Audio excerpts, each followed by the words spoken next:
Alright, welcome back to another video. Now, last week I reviewed Radical Optimism by Dua Lipa on the release date. So, although I wanted to do anniversaries, I think I'd rather just do full discographies instead, which means today we will be looking at her debut album, Dua Lipa. Now, to celebrate, I have on my, you can see it, it's my original Dua shirt. I got it back in 2018 when I saw her. Um, I did get into the album with new rules, especially when IDGAF came out like early 2018. That's when I just got into the album and I really got cared about the songs. So I've heard this album before, but it will be interesting to listen to it in a 2024 context now that she's released a lot more music and obviously developed as an artist. So this will be a review, but it's also retroactive. I know these songs, so it's more so just how we feel about these songs today. Almost, yeah, a good like 6.5 years, almost 7 years, because it came out in June and it's May, so basically 7 years after it drops. We're just gonna see how it feels, how it sounds, and that's it. So let's begin.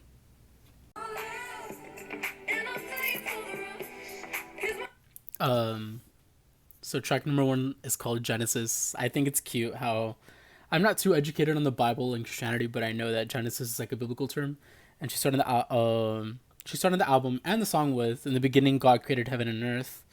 For what it's worth, I think He might have created you first." So it's kind of a romantic little Bible reference, which is surprising because she doesn't come off as too religious. However, I do know that Dua means love. I think in it means love in in another language. I forgot the language, but dua is a religious word, so it's kind of a reference to that, I guess. But aside from that, the production definitely sounds 2017 ish. Like it sounds old, but it's cute. I forgot how cute this song is. All right, so um, it's not a bad song.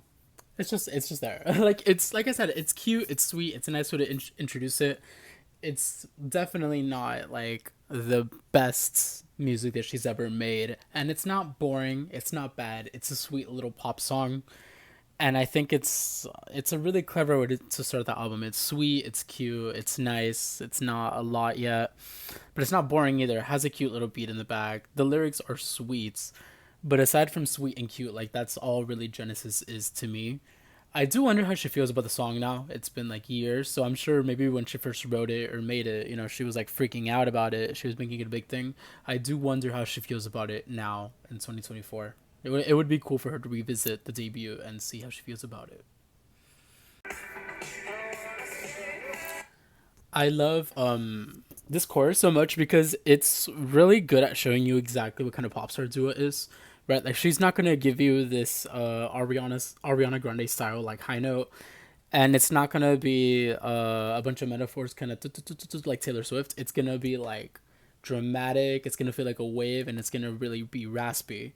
And so with this one, just the way she says these words, it has like a low, like a slender kind of feel to it, which is so like Dua Lipa. Like she's so like just I don't know. Like it feels like she's stretching it in a really nice way. Like this was definitely one of my favorites when this album came out or when I got into her, and from like her debut era.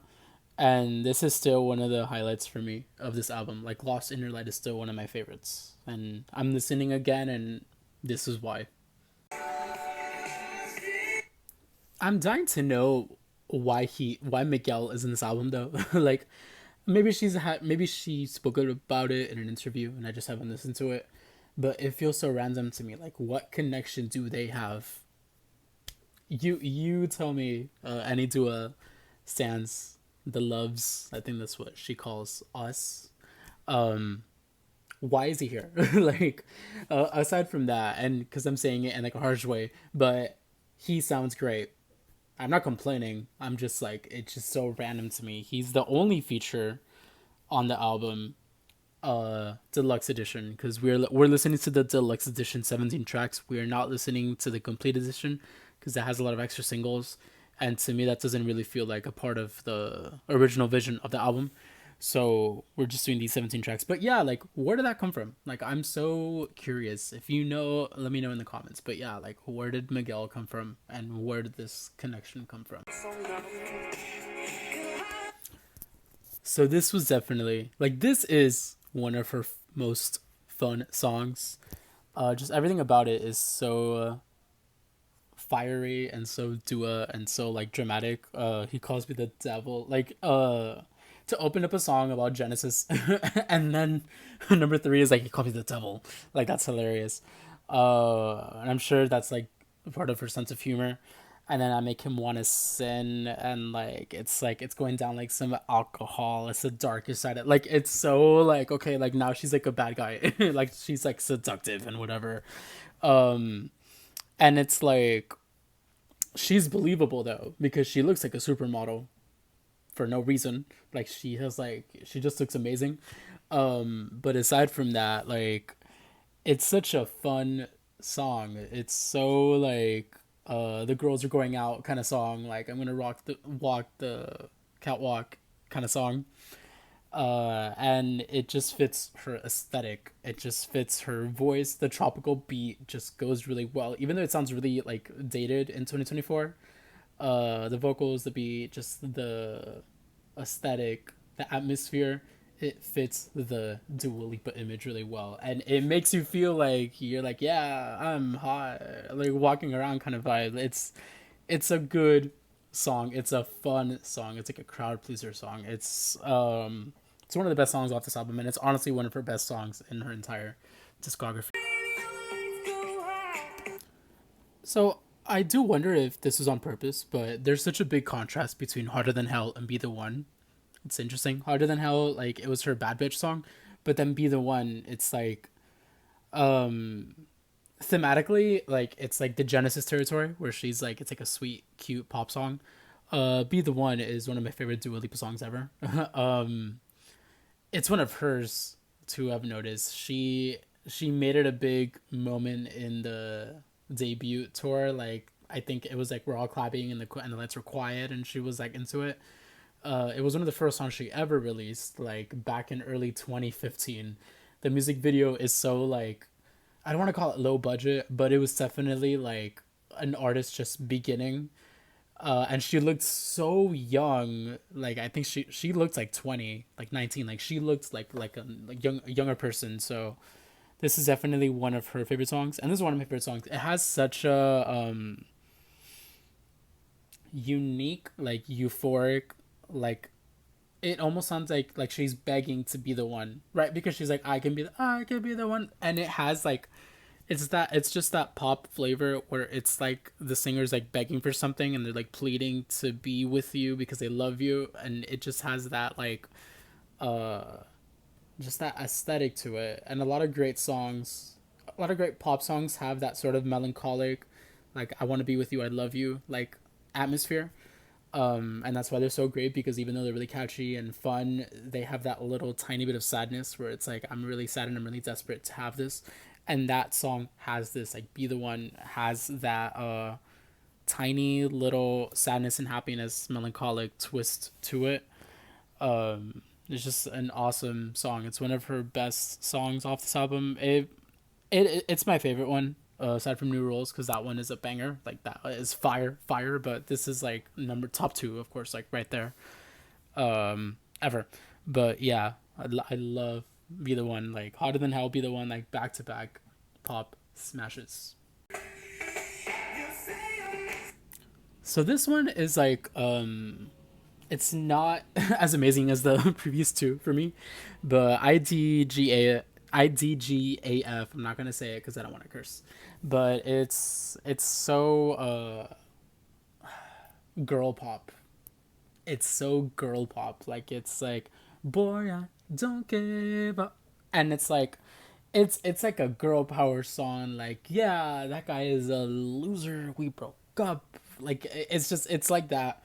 So I mean, as much as I want to, like I will not relate to the song, but it's for the girls, right? It's for the girls that are gonna hang out and they're like sad about a guy, or they're just they need to feel empowered, or they're gonna go for a workout. Like it's that, and it's like cute, it's sweet, it's like it's just something you hear on the radio, and it's like a pick me up. And you know, for this to be on the debut, like it works. You know, an artist would want to start with a song like this. And Dua Lipa, you know, a female singer that is a feminist, that you know, she cares about empowerment and she cares about these things, like IDGAF fits into her artistry. It's pop, it's fun, like it works. It's not one of my favorite songs, but it does what it's supposed to do, and it sounds nice. So you remember? Okay, remember how I just talked about girl power and like a girl song IDGAF? Blow Your Mind is interesting because to me, Blow Your Mind is actually the perfect combination between that girly message of empowerment and IDGAF, mixed with that whole fiery, like I'm hot, hotter than hell kind of lyrical message. So it's like if you just blend those together, you get Blow Your Minds. So it's like it's another girly song where it's like, yeah, I'm the best. Yeah, I'm gonna blow your minds. Um, but it's also you saying like, yeah, I am amazing. Yes, I'm powerful. And I remember the music video having like a sort of, it wasn't necessarily a political message, but I do remember her walking with girls and they had like signs and stuff. Um, so like this is what it is. Like we fight and we argue. You'll love me blind. If we don't f this whole thing up, I can blow your mind. And she's like blowing a kiss at it. And it's so like campy and cute and fun. Um, but and then this just being back to back like harder than hell, be that like it's like fire, fire, fire, fire. Like it's the quality control on the album is really good. Like she made good choices as to what songs to put and when to put them, because this is like another fun pop song. Like this, like we're 6 songs in and it. So you remember? Okay, remember how I just talked about girl power and like a girl song IDGAF? So weirdly enough, this is kind of where it starts to falter a little bit for me. Because there's nothing about Garden, but it feels drastic. Right, like we went from all these like bops to like this one that was more piano led. So it just like I would have put a mid tempo song between Blow Your Minds and Garden to transition into Garden. Um, but I do like the Heaven Bible references, just because it really does feel cohesive with Genesis and then her referencing hell and hotter than hell. Because now we're talking about like heaven sent Garden of Eden. You know, are we breaking up? Are we leaving? Are we leaving this garden? You know, it's a really pretty unique way of asking like, are we leaving this relationship, kind of thing. But I would have preferred just a transition between the 2 tracks in order to really get you into the mood of Garden, because the mood of Garden is like miles away from the mood of the previous like 4 songs together. It's almost like a different singer. It's like a different person is singing it. It just felt a little bit drastic. Yeah, so like Garden was nice. Um, I did think it needed one extra thing, like maybe a longer piano outro, maybe a piano in the middle, like a piano bridge, or maybe her harmonizing something different, like just an extra note, just to kind of boost the song Garden. It's a good song, but it's not one of my favorites off the album. And I don't know, like after the first chorus, it kind of just stayed in that tone. Like that's kind of where it went. So yeah, it was good though. Like so far in 2024, I'm enjoying this project, and we are 7 songs in. So far so good. Right, so this is the one where the album is starting to falter a bit. Now, Uh, okay. We can smile and wave. It'll be okay. Maybe one day it'll be cool. I heard you heard me. Like, come on, come on. Like, you can write more than that. Like, come on. Like, this is definitely one of the songs that kind of shows, like, yeah, this is her first album. Like, I heard you. You heard me. Like, come on. You could do more than that. Um, and then the chorus just is just like, no goodbyes, no goodbyes, no goodbyes, and then that's it. Like, that's it. And then like they use that little vocal effect, and in 2024 it sounds so old. It's when she says no goodbyes, and then that little voice says like no goodbyes, no goodbye, like it. it's a weird, and I squeaked, and I'm sorry if you squeaked, but that I tried to mimic it, and I can't mimic it. Like I can't do that noise, but you know the noise I'm talking about. And it's like she's saying no goodbyes and then no goodbyes. Like it's doing that thing, and that is so mid 2010s. That is so 2016, 17, 2013. Like that is so oof. Like no, I don't like it. And like this, yeah, this is definitely where the album is starting to fall apart and it's starting to show its age. So this one has aged a lot.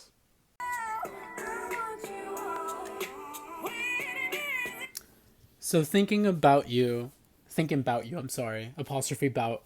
It was one of my favorite songs when it came out. Uh, it's okay now, but it's always reminded me of the early 2000s. I don't know why, and it's always reminded me of Pink. Excuse me, like the singer Pink. Just the way she says it, it's very raspy. It's very soft and nice. Um, it's kind of following the pattern from Garden to No Goodbyes to Thinking About You. Like it's like the softer tone. It's like a more chill tone.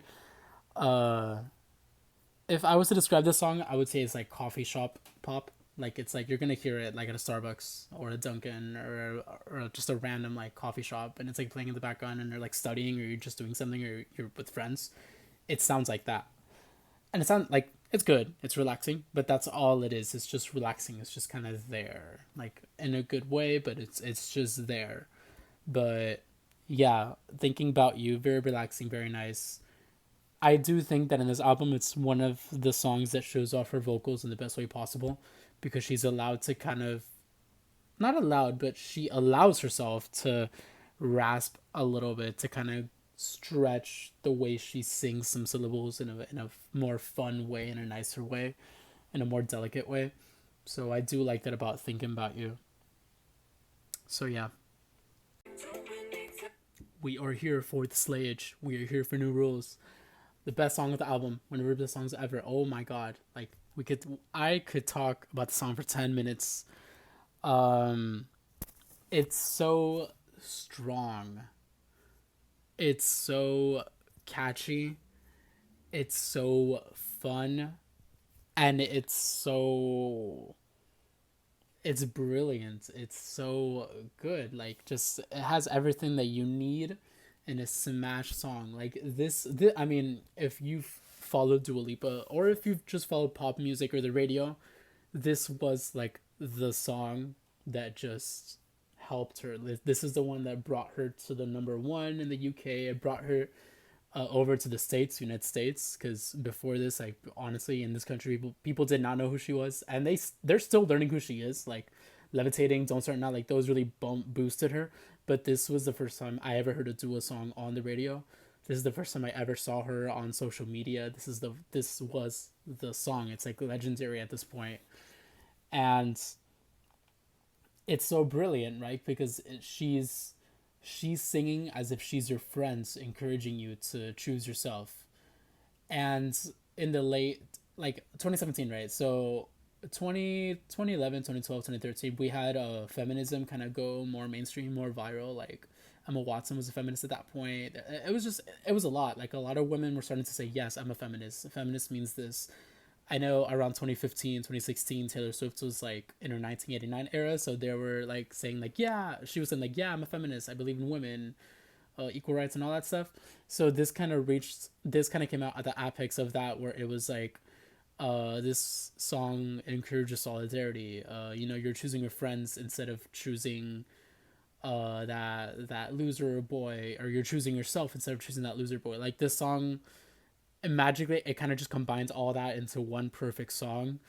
And in this era that we're living in 2024, where it's like choose yourself, it's like this song, like sociologically, it kind of just hit like right at that transition, like culturally, where we're going from like choosing a relationship to choosing ourselves to choosing our own sanity. Like this just arrived at the perfect moment. It was the way I could describe it. It was like a perfect storm. Like it was all these social themes and ideas like society was kind of developing, where it's like, choose yourself, choose love, love yourself, love your friends. Like they were all just being developed together, and then this kind of came out, and her like listing the rules, like number one, you have to do this, two, don't let him in, three, don't be his friends. I've gotten rules. It's just perfect. Like it was just a perfect storm of pop and of culture and just of her arriving as a pop star. Just everything about the song so great. So do you remember when I talked about order and sequence? Why is this one after new rules? Like why? That's really my only complaint. Like why is this in this order? Like I would have taken new rules and put it maybe like after Blow Your Minds or after Hotter Than Hell, just not here. Like, why is begging after new rules? Like, that's so weird to me. But let's get on to the music, the actual music. Begging. Um, I like the idea of like, all of my bones are begging me to beg for you. So I'm gonna hold your head up. So I'm gonna break your fall. Cause all my bones are begging me to beg for you. Like that's like, I like that. Like that's cool. That's lit. That's a new type of way to sing about yearning, like yearning for your love, yearning for someone else. Like that is unique. I like that. Aside from that, it doesn't really hit the peaks of the singles, but it does go somewhere, right? Like it's not just kind of the same melody over and over again, and the lyrical metaphor to me is pretty interesting. So, yeah, this is a good song. This is a good like calming down song from New Rules because that song is godly. Um, but yeah. Now, after begging being that kind of song where I said it's like she's yearning for something, I really love that she followed it up with Homesick because Homesick is like I wish it was you. I wish I was there with you. Homesick is beautiful. It's a beautiful ballad. She did a really good job with this ballad. It sounds very delicate. She sounds like an angel, and I like that it's a controlled ballad.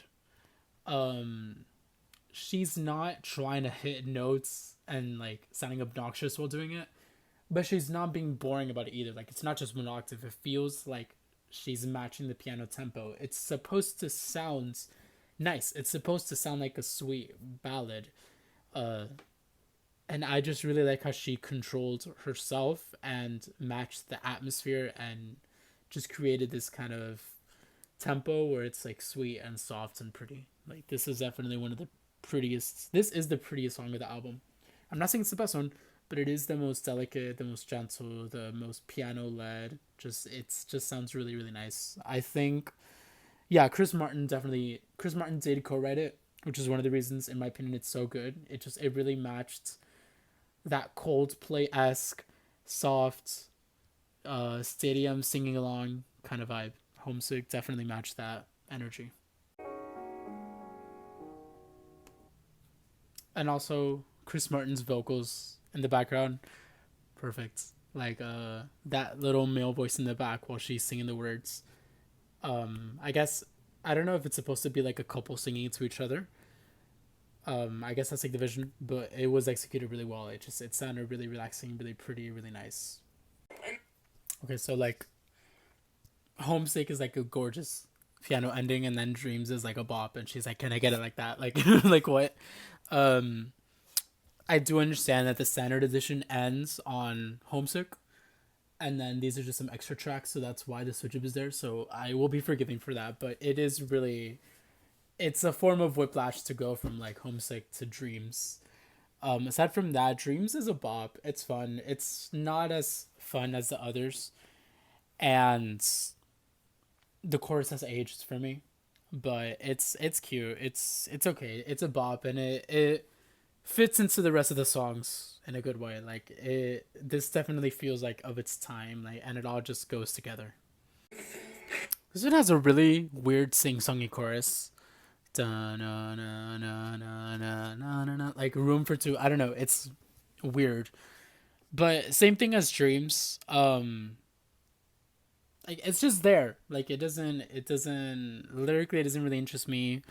The chorus isn't like fire. It's just there. And it's definitely a 2017 track. So like this one, Dreams, No Goodbyes, Garden, like these all feel of their time. They've aged, like they're from that era. They belong in that era. They're just kind of there. Um, Honestly, like I would have kind of removed this one and Dreams from the overall album. Like they're weighing it down for me. It's just there. It's okay. This one also sounds really of its time, New Love, but it also sounds really nostalgic and pretty. I think it's because, like I said, this one, Last Dance and Be the One, were her first ever songs in 2015, so 9 years ago. So she looks really young in the music video. It doesn't feel as bombastic. It doesn't feel as like major label. It feels like sweet. It feels soft. It feels like just a regular person singing a song, and that's what it looks like, and that's how it feels like. So there is something really sweet and nice about this song. Um, it doesn't really go anywhere though, but it has a really pretty melody to it. So like, and honestly, what I really like about this project is that even the songs that don't really go anywhere, they still sound nice. Like everything just sounds nice. It sounds good. It sounds pop in a really nice, cute way. So this one is fun. That together is so fun. I forget because the thing is the verses they're like they're not bad per se, but they're just kind of there, but it just kind of like the chorus, it just explodes the best way possible. That together is definitely one of the best songs, like just of like the deluxe era, because for me the deluxe tracks are from Dreams, Room for Two, New Love, Bad Together, Last Dance, those five songs. Bad Together is my favorite one of those five songs. It's not as good as Hotter Than Hell, either one, but it's definitely really good. And surprisingly, it hasn't aged that much for me. Like it still sounds good melodically. Just because it's like I've been bad, but the heavens forgave me. It just sounds current, and she's referencing heavens again. There we go, like third, fourth song with that. So I like that. I like that she kind of tied that all together for the album as well. So Last Dance is definitely like it sounds indie. It doesn't sound like pop. It doesn't sound like her current music. It sounds really old. I also like that it's like Last Dance, the last song of the album. It's very poetic. Um, it did age a lot for me though. It doesn't sound like a 2024 song. It sounds really, really, really old. Um, but it's a nice song and it's a nice closer to the album. All right, so that wraps up our listening session to Dua Lipa's first album, her debut album. If you have any comments, uh, questions, ideas, let me know in the comment section. Thank you for watching. Um, Next, I think we'll do future nostalgia. That'll be fun. But yeah, if you have any comments, anything to say, let me know. Please share, please subscribe, please like, please suggest anything, share the video, let me know. I'm open to any ideas or suggestions. Have a great night.